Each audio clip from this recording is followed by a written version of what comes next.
wuxuu dalbaday intaan la dilin ka hor inuu sameeyo caadada xun ee siigada. Kaamira ayuu daartay, markii uu dhammaystayna qoorta ayuu ka jaray. Bal ka waran khaatumo xumada intaasi leeg. Qisadii ugu la yaabka badneed ee noloshiina ayaad ku maqli doontaan muuqaalkeena maanta. Sidaad bilowga ku soo maqasheen, qisadeena maanta waa ay ka la yaab badan tahay waxyaalaha maskaxdiina ku soo dhacaya. Sawirro iyo muuqaalo badan oo xasaasi ah ayaana ku jira. Qof walba oo da'da 18 sano ka yarna waxaanba ka codsan lahaa inuusan dhammaysan muuqaalkan. Alcumuum idan kuma dheeraynayo, waan soo koobaya qisadan. Waana qiso xaqiiqo ah oo dhacday ee ma ahan wax mala awaal ah. Qisadeena maanta waxay ku bilaabmaysaa nin u dhashay dalka Vietnam. Waana nin caadi ah oo dadka caadiga ah la mid ah. Qoys ayuu ka dhashay, walaalo iyo waalidba waa uu leeyahay. Arrimihiisuna tamaam ayay ahaayeen. Lama garanayo wax ku dhacay ninkan, si kadis ah ayay noloshiisu isu bedeshay. Ninkan markuu cumrigiisu weynaaday ee laga rabay inuu noqdo nin uu garaadkiisu ku filan yahay, mustaqbalkiisa dhista, noloshiisana horumar u sameeya, ayuu wuxuu noqday nin muncasil ah oo nolosha ka dhacay. Nin internetkaas saacado badan ku qaata,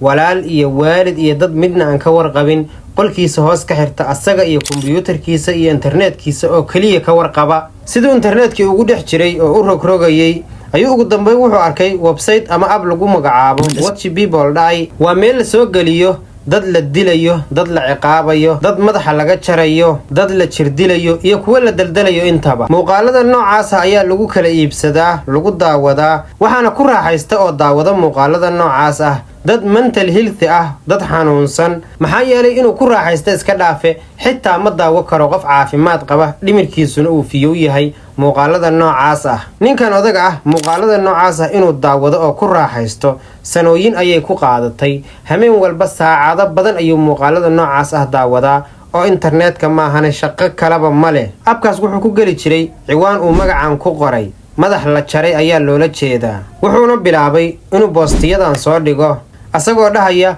waxaan jecelahay inaan dhinto, waxaan jecelahay in madaxa la iga jaro, waxaan jecelahay weliba in seef madaxa la iga jaro. xanuunka ninkani waa mid la yaab leh. ma ahan qofkani inuu raadinayo qof uu sidaasoo kale u dilo, maxaa yeelay qisooyin badan ayaan ku maqalnaa dad noocaas oo kale ah. laakiin ninkani waxa uu raadinayaa qof asagii ka takhalusa. subxaanallah, mar walba wuxuu soo baahiyaa qof iga takhalusa ayaan rabaa, qof ila saaxiiba kadibna idila ayaan rabaa. dad badan oo mental health ah ayaa arkaan mar walba qoraaladiisa. waa dadka meeshaas ku xiran oo sidiisoo kala daawada. laakiin qof walba waa uu ka gudbaa ninkan asagoo la yaaban. qof ayaa markii dambe arkay oo la soo xiriiray, waxayna ku heshiiyeen inuu u yimaado oo uu madaxa ka jaro ninkan. maahan waad itooganaysaa, madaxa ayaad xabad iiga dhufanaysaa iyo waxyaalahaas, madaxa ayaad seef iiga jaraysaa ayuu kula heshiiyey. isaguna wuxuu yidhi waan kaa jarayaa, ballan waaye. markay isku fahmeen waa uu u yimid oo gurigiisii ayuu ugu yimid kii dilaaga ahaa. waa ay isbarteen oo halkii ayay ku sheekaysteen, wax walba waa isku afgarteen. laakiin fiidnaamigii la dili rabay wuxuu yidhi anigu hal shardi ayaan wataa. wuxuu yidhi dharka oo dhan ayaan iska dhigayaa,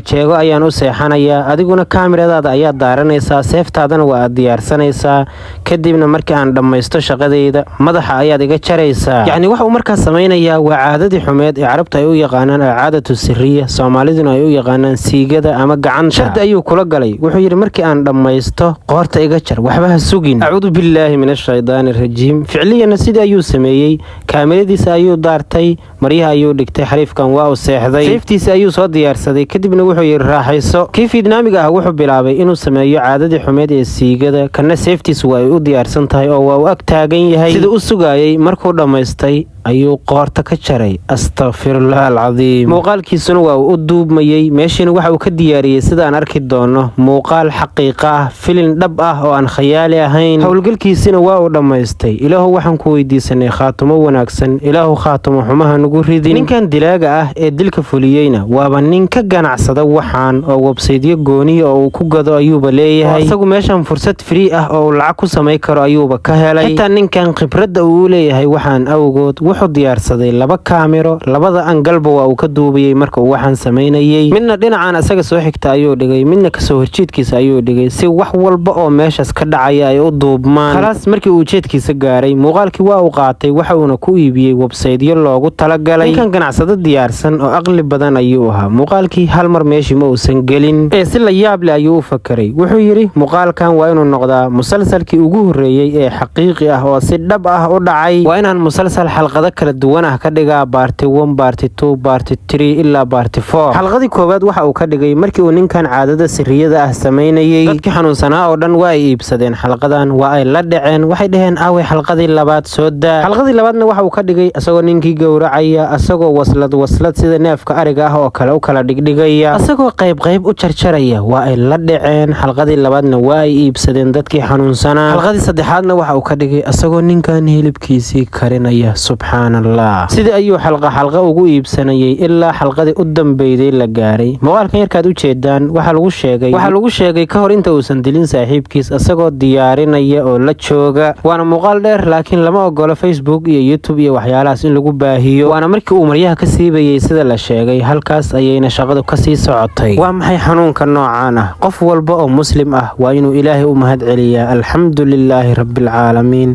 nicmada uu na siiyey ee muslimnimada ah. khalaas ninkan waa uu ka taajiray, lacag ayuu ka helay musalsalkii. suuqii madooba oo uu ku iibinayay markan waa uu ka soo dhammaaday. wuxuu keenay fikrad kale oo ah inuu Telegramka iyo meelahaas geeyo oo uu dadka kale oo caadiga ah ka iibsado musalsalkan. kadibna Telegram iyo barnaamijyo kale ayaa la soo geliyay oo muuqaalkan wuxuu soo gaaray caalam ay dad caadi ah ku nool yihiin. ninkan waxaa la sheegay muuqaalkan markii uu iibinayay qiimihiisu inuu gaaray $1 ilaa $600 inta u dhaxaysa. muuqaalkan wuxuu suuqa soo galay 2025 waxa uu Telegramka iyo caalamkan dadka caadiga ay ku nool yihiin soo gaaray bishii 7 oo Luulyo. waxaana aad u qoray jaraa'idada iyo warbaahinada wadanka Vietnam oo dhan, caalamka oo dhan ayayna qisadani gaartay. ilaa iyo haddana ma jiro qof aqoonsaday shakhsiyadda iyo hawiyada qofka dilaaga ah iyo xitaa wax faahfaahin ah oo qofkan la dilayo la jarjarayo. su-aasheedu waxay tahay maxay dareemeen ehelkiisu markay arkeen wiilkoodii oo caadadaas xun sameynaya haddana la dilayo la jarjarayo? qiyaas adigu. subxaanallah, 2025 dhacdadani waxay noqotay dhacdadii ugu foosha xumeed ee abid caalamka lagu arko, waxayna ka dhacday wadanka Vietnam. waxaan ka codsanayaa muuqaalkan inaad like saarto una sii share garayso ugu yaraan 3 qof oo saaxiibada ka mid ah